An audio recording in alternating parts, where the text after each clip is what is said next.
Hello, I'm in a 2014 Chevy Equinox, and today I'm going to show you how to adjust the date and time in your vehicle interface. So first, make sure your vehicle's on, which it is, and then from here, from the home screen, we'll go to configuration and then scroll to time and date. Select that. You can have it automatically update if you want. If you want to manually do it, have that unchecked.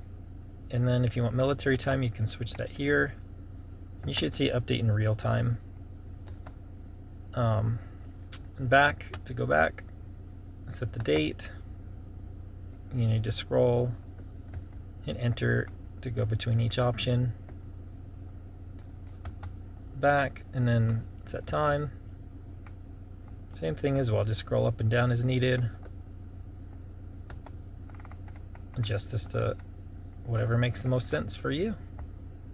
Ideally, the time it is where you are. And that should be it.